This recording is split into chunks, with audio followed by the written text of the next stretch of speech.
не имется всех.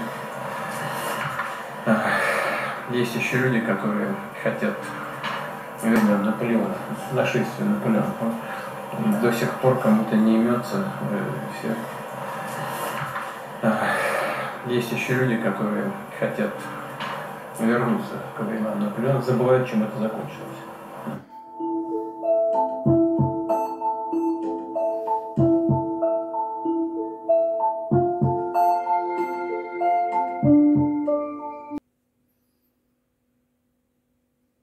Un contresens historique et ça m'étonne de lui. Napoléon menait des conquêtes. La seule puissance impériale que je vois aujourd'hui en Europe s'appelle la Russie. Et c'est un impérialiste révisionniste de l'histoire et de l'identité des peuples. Et notre volonté, nous, c'est d'être une puissance de paix et d'équilibre. Au fond, tout ce que nous faisons, par les choix, y compris d'ailleurs de nos armées pour éviter la guerre de demain, ce sont des choix de paix. Et donc je pense que le président Poutine devrait revenir à cette vision-là. En tout cas, c'est un contresens historique. Dans la référence, c'est sans doute qu'il fut piqué du fait que nous avons démasqué son jeu. S'il y a un cessez-le-feu, ce n'est pas pour faire la paix durablement. Ce sera pour mieux reprendre la guerre.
Et bonsoir mes amis, bonsoir mes abonnés. Alors ce soir c'est un sujet particulier car en ce moment sur les réseaux sociaux on ne parle que de ça pour une potentielle d'une ère d'une troisième guerre mondiale. Ce n'est pas encore déclaré, mais s'ils n'arrivent pas à trouver un moyen de s'entendre tous les trois, donc Zelensky, Poutine et Emmanuel Macron. En comptant Trump, pour le moment, c'est pas gagné. Il y a énormément de choses qui se passent et notamment, je voulais faire référence à ce qu'a dit Poutine par rapport à Emmanuel Macron concernant son discours qu'il a fait il y a maintenant quelques jours de cela. Il faut savoir que, moi, c'est mon avis personnel, quand on veut la paix, je dis bien quand on veut la paix, eh ben c'est pas en parlant de nucléaire, d'utiliser la force et la menace pour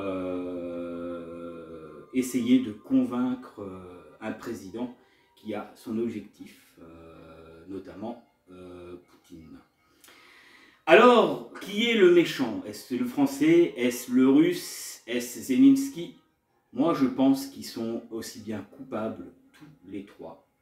Hein, car quand on n'est pas capable de trouver un accord et qu'on a cette ambition, ce pouvoir, hein, pour des minerais ou pour autre chose, c'est pas la bonne solution.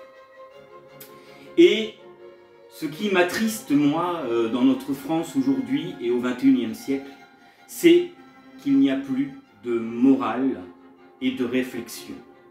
Quand on parle de choses, et ça, chaque mot que vous prononcez, chaque mot que vous épelez, peut déclencher quelque chose, et notamment une provocation.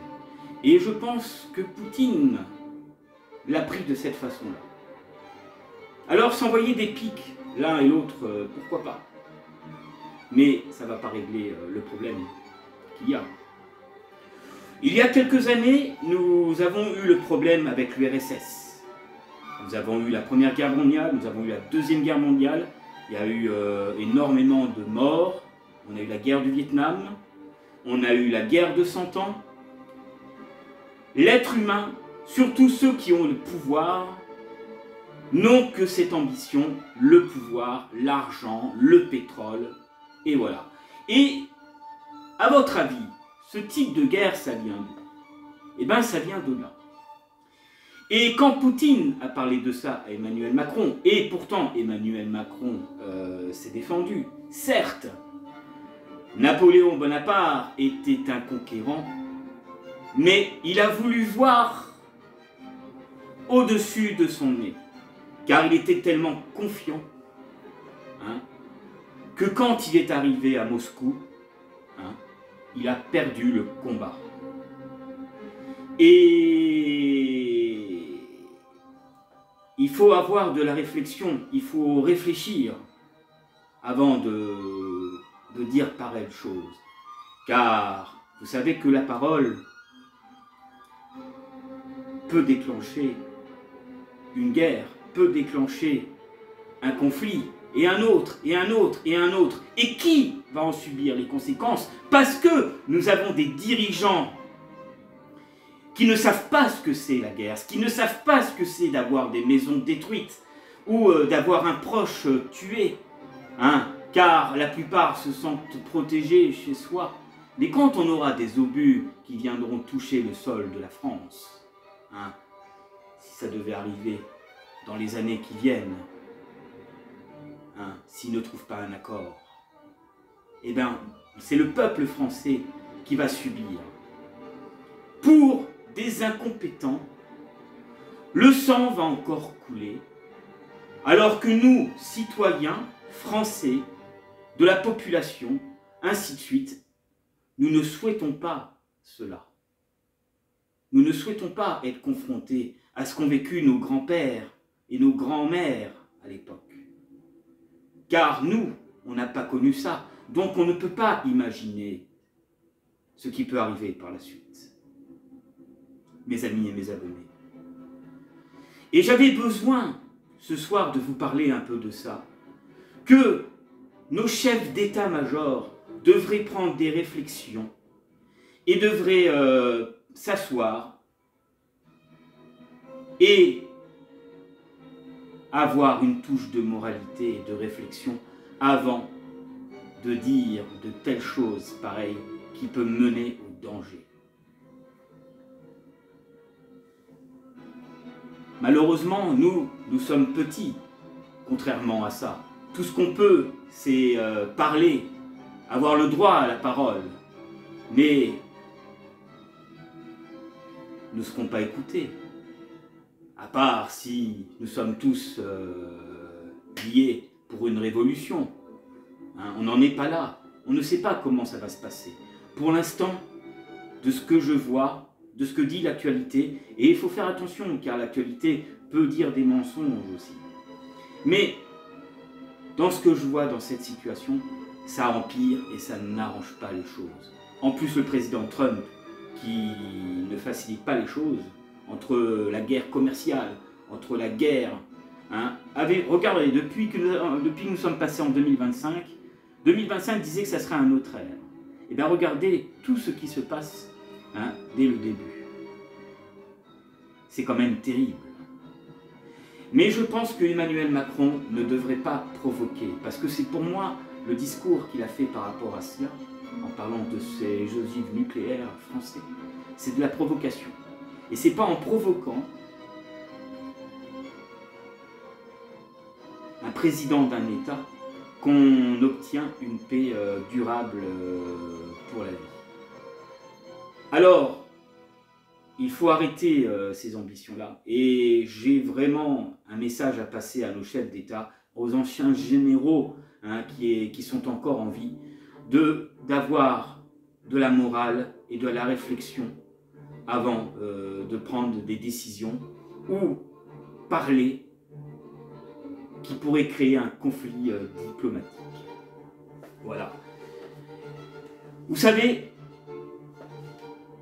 il faut savoir rester à sa place. Il ne faut pas essayer de devenir le roi ou d'imaginer « Regardez ce que j'ai fait pour la France, regardez, on se souviendra de moi ». C'est pas ça du tout. On ne se souvient pas de toi parce que tu as fait ci, parce que tu as fait ça. Il faut savoir garder sa place et sa position et ne pas faire comme Napoléon Bonaparte, aller jusqu'au bout de son nez pour après, au final, perdre. Napoléon était un tacticien. Nos dirigeants aujourd'hui qui commandent les États français n'ont aucune vision de la guerre. Ils ne savent pas comment ça se déclenche. On n'est pas tacticien comme l'était Napoléon ou comme l'étaient d'autres. Hein. Donc dans les deux cas, hein, face à la Russie qui, dans les statistiques, développe plus d'armement que nous en France, hein, donc il faut savoir rester à sa place et palabrer, parler, à un moment, on n'en peut plus, hein, et ce qu'on attend, c'est des actes. Mais attention, un acte réfléchi, pas un acte inconscient, car quelle que soit la personne au pouvoir et dans son univers, mais la France n'a pas à subir, et notamment le peuple français n'a pas à subir ces décisions. Ces dernières années, il n'y a eu que des problèmes. Il n'y a pas de choses qui ont avancé. Et si on continue, on va encore droit dans le mur, et ça ne va pas évoluer. C'est pour ça que, ce soir, j'avais besoin de parler de ça. J'avais besoin de le dire, parce que pour les jeunes qui ne savent pas tout ça, même moi, je n'ai pas connu la guerre, je n'ai pas connu tout ça. J'ai mes parents, mes grands-parents qui ont connu, mais c'était des enfants pour certains. Mais c'est une chose terrible. Et aujourd'hui, j'ai envie de dire, plus de larmes, plus de sang. Maintenant, je vais vous parler de cette histoire avec Napoléon quand Poutine a parlé de ça au sein du macronisme.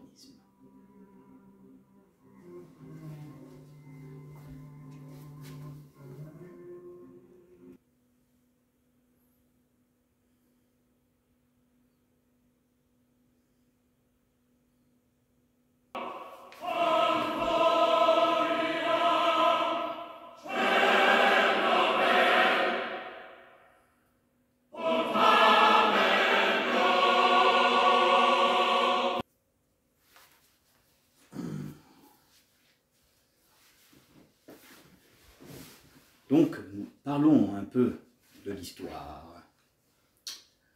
La première indication de Napoléon Ier est un moment de l'histoire de France qui voit l'empereur des Français contraint en avril 1814 de quitter le pouvoir à la suite de sa défaite militaire après la campagne de France et l'invasion alliée.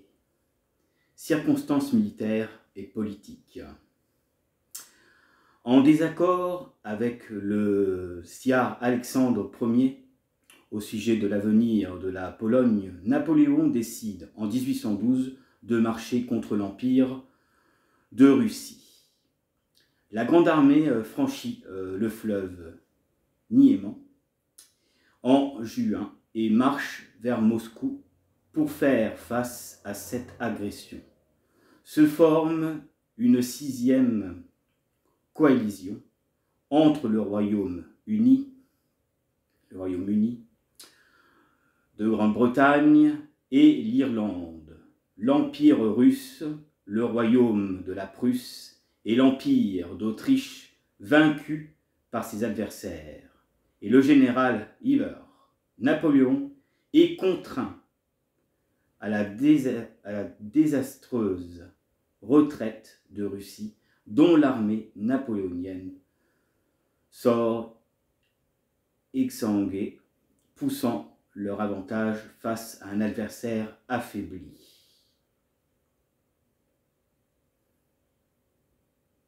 Les coalisés imposant à Napoléon la campagne de l'Allemagne en 1813, victorieuse à l'issue de la cruciale bataille des Nations. Leipzig, octobre 1813, est supérieure au nombre. Les armées de la Castillon coalition, se mettent en mouvement vers la France à partir du 15 décembre. Au sud, sur le front ibérique, la situation n'est guère meilleure. L'offensive des Pyrénées, lancée le 25 juillet sous les ordres de Marchand Soult, prenant fin le 2 août avec le retrait de l'armée française de la région et l'entrée en France des troupes d'Arthur Wellesley, duc de Wellington. La campagne de France est désormais engagée. Malgré une série de victoires, bataille de Champaubert ainsi que Montmirail, etc., remportées par Napoléon à la tête d'une armée de jeunes recrues inexpérimentés. Les Marie-Louise Paris, que l'impératrice Marie-Louise a quitté la veille, tombe le 31 mars après une journée de combat. Alors que l'empereur atteint les Alliés à Fontainebleau, il charge alors son grand écuyer Caulaincourt de négocier avec le tsar Alexandre Ier, descendu chez les Thaïlandes, rue Saint-Florentin. Colécourt négocier une addiction en faveur du roi de Rome. Fils de Napoléon, âge de 3 ans, Tsar n'y est pas opposé, mais apprenant la défection du maréchal Marmont, placé avant-garde, a un exome. Il impose l'addiction sans condition à Napoléon, désormais la découverte.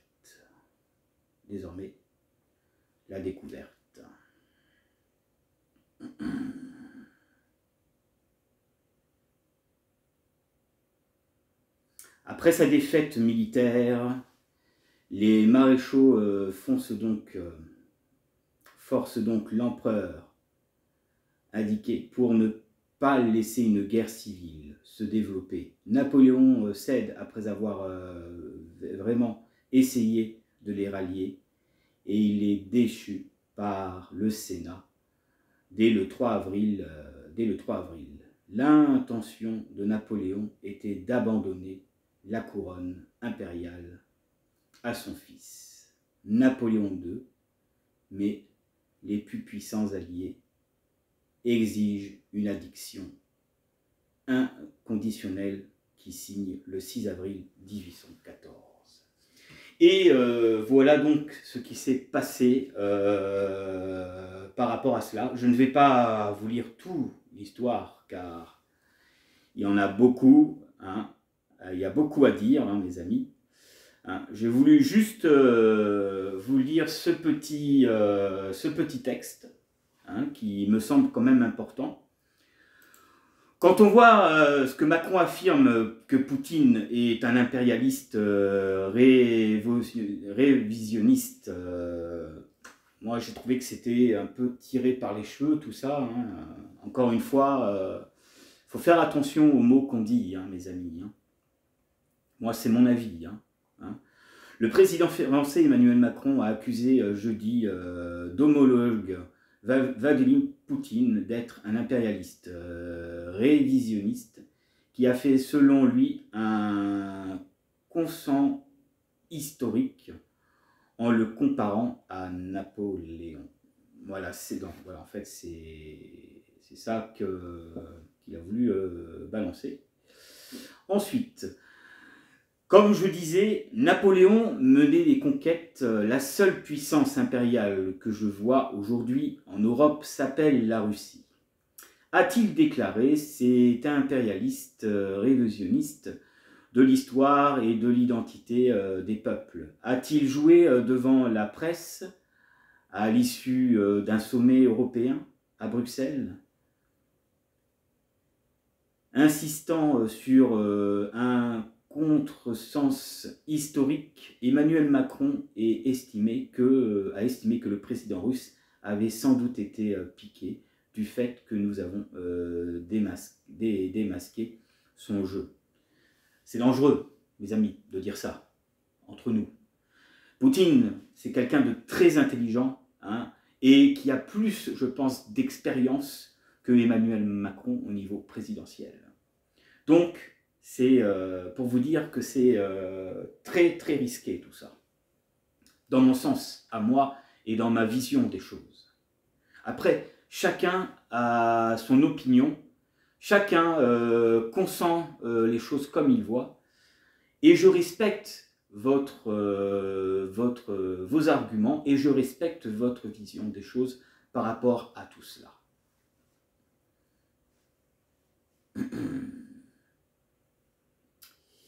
Il a ainsi assuré que si Moscou voulait un cessez-le-feu en Ukraine dans le cadre de ses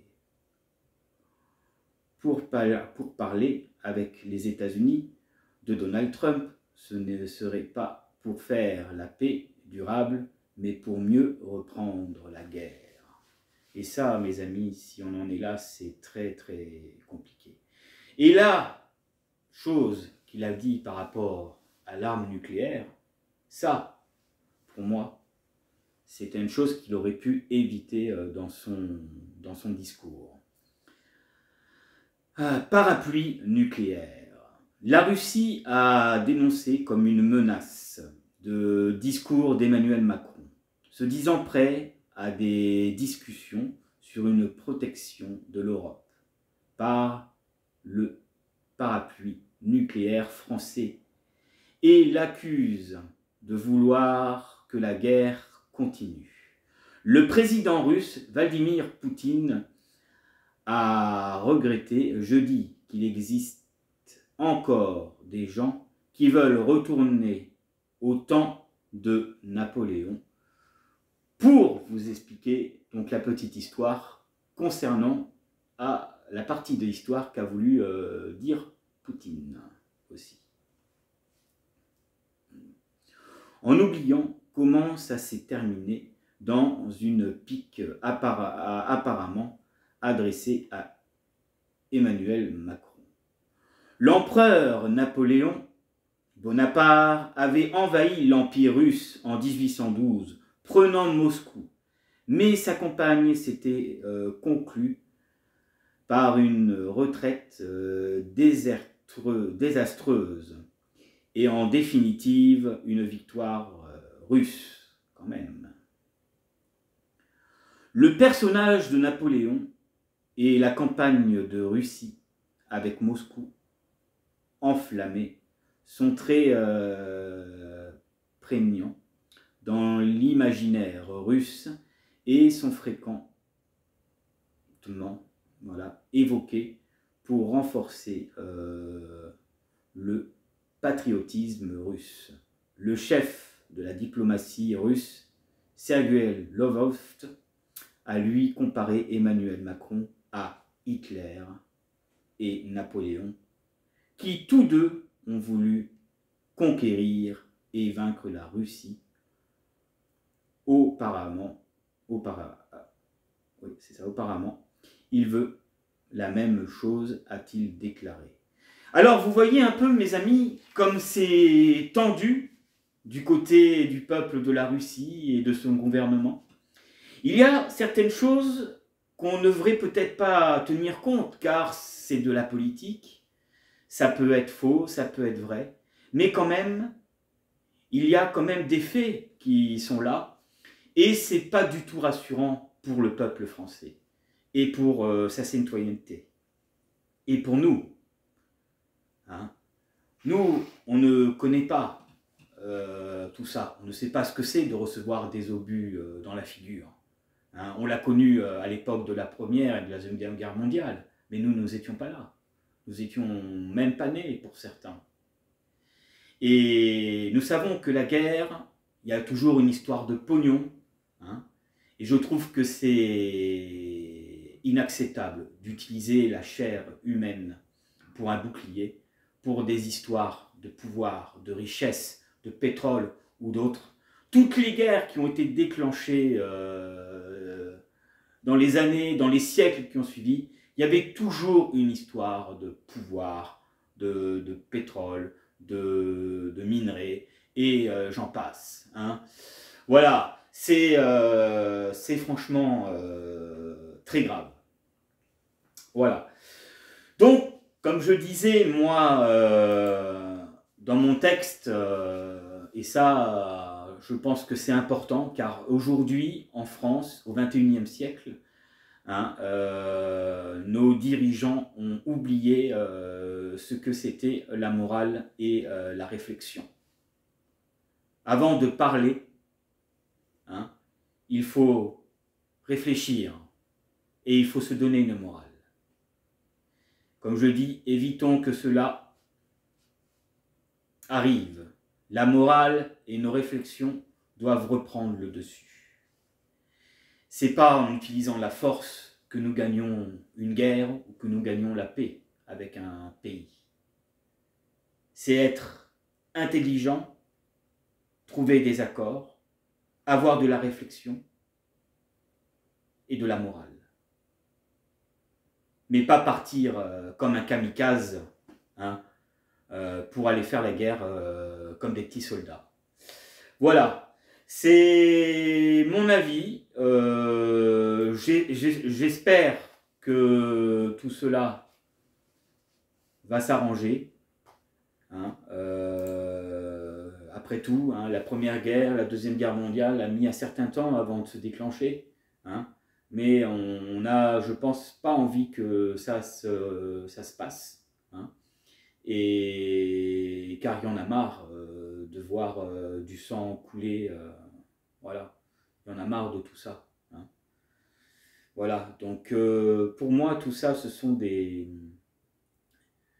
trucs de dictature. Et franchement,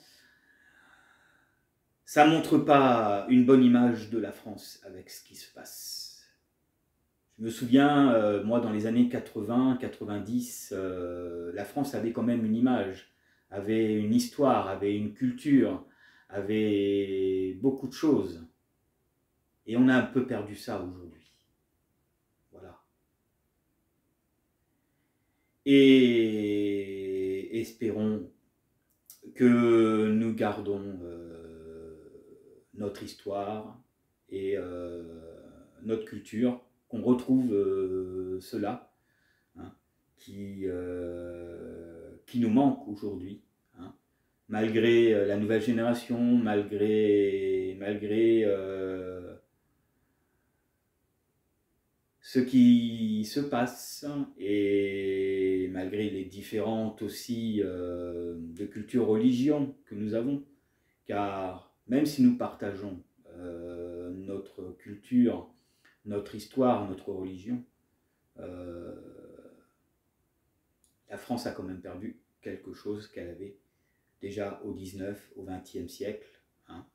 Et voilà. Voilà mes amis, c'était une vidéo très spéciale. Hein. Je ne fais pas ce genre de vidéo d'habitude. En général, je m'abstiens de la politique.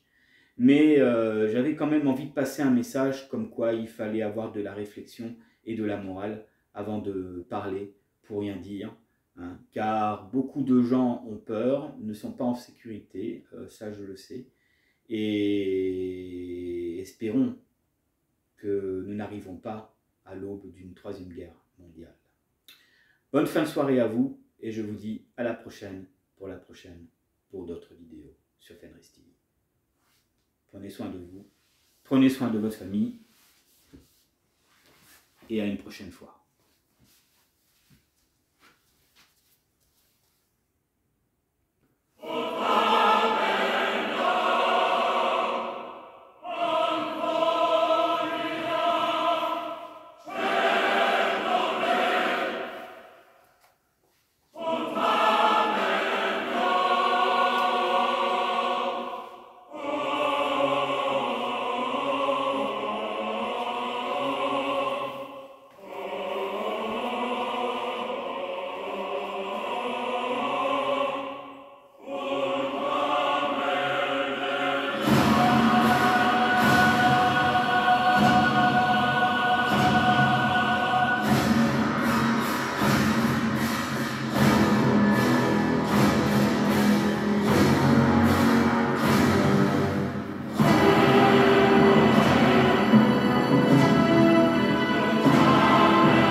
restons français.